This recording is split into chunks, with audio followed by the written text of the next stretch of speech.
Créé en 2001 et modifié par la loi 019 de 2019 afin de se conformer aux tests de l'UEMOA, la Chambre des métiers de Ségou a des objectifs bien spécifiques.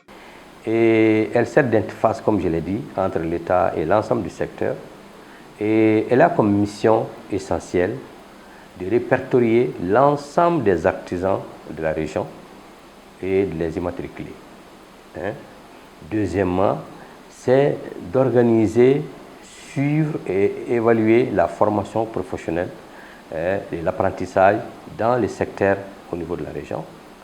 Troisièmement, c'est de faire la promotion des produits artisanaux à travers la participation et l'exposition aux foires et salons, et également la mise en relation entre les artisans et les institutions de financement.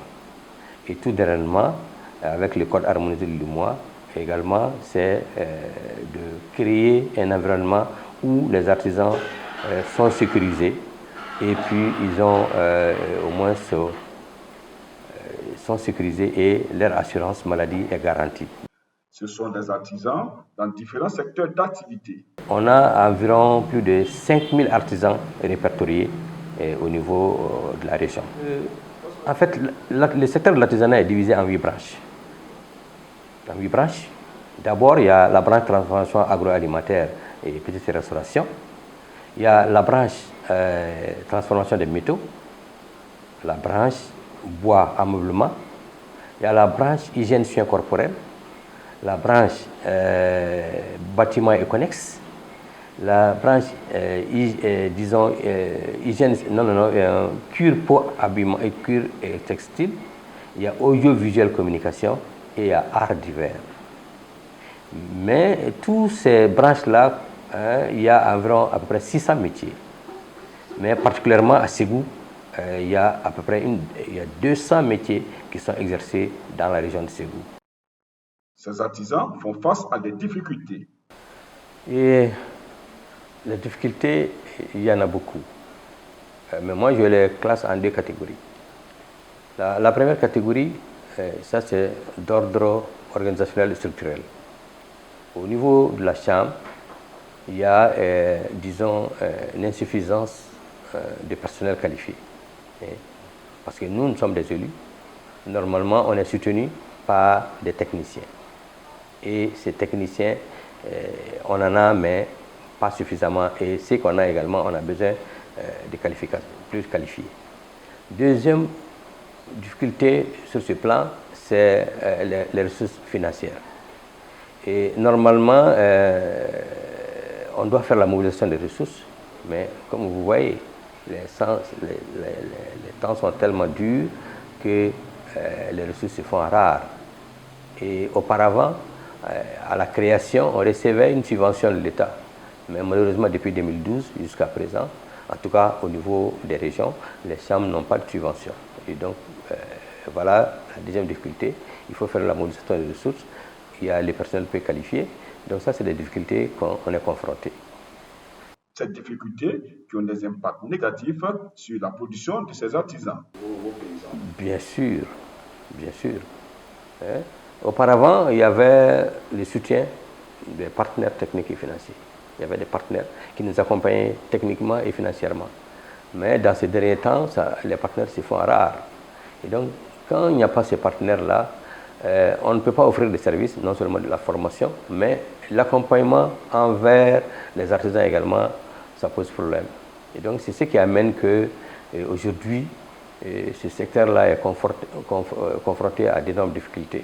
Non seulement les matières premières, mais non seulement le marché, même le marché. Vous voyez, auparavant, lorsque le déplacement était facile, c'est vrai, même si ça ne marchait pas le marché local, mais également il y avait des étrangers qui viennent, il y a des touristes qui viennent, mais ils ne viennent plus. Ça, c'est un aspect très important. Le second aspect, ça c'est à l'interne. À l'interne, les gens n'ont pas de ressources suffisantes. Même s'ils le veulent, payer les produits, difficilement, ils n'ont pas d'argent, ils ne peuvent pas les payer. Donc, ça impacte énormément sur non seulement l'économie, mais également sur les artisans individuellement qui vivent de leur art. Même quand tu arrives à produire, mais s'il n'y a pas le marché pour le vendre, là, ça pose problème. Afin de faire face à cette situation, des concertations sont en cours afin qu'une aube nouvelle s'élève sur le secteur artisanat de la cité des Balanzans. Et d'abord, on a réfléchi, on a fait des rencontres. Et à l'interne, on a fait des expositions au niveau local pour que au moins l'accès des produits soit facile. Et également, on a fait beaucoup de publicité par rapport à certains produits pour que au moins le peu qui est là puisse être écoulé. Mais on est en train de réfléchir, on cherche des débouchés pour voir dans quelle mesure le marché peut être fluide. Mais jusqu'à preuve du contraire, les problèmes demeurent, ça demeure. Et donc, il faut réfléchir à de nouvelles stratégies, à de nouvelles techniques pour attirer la clientèle ou bien pour accentuer la consommation locale. C'est ce qu'on est en train de faire. On a dit, c'est vrai, consommons ce que nous produisons. Et à la matière, tout dernièrement, au niveau de l'État, ils ont pris une très belle initiative de dire au niveau de chaque département qu'il faut au moins jusqu'à 100 millions faire des commandes sur des produits locaux qui peuvent être, disons, vraiment présentables.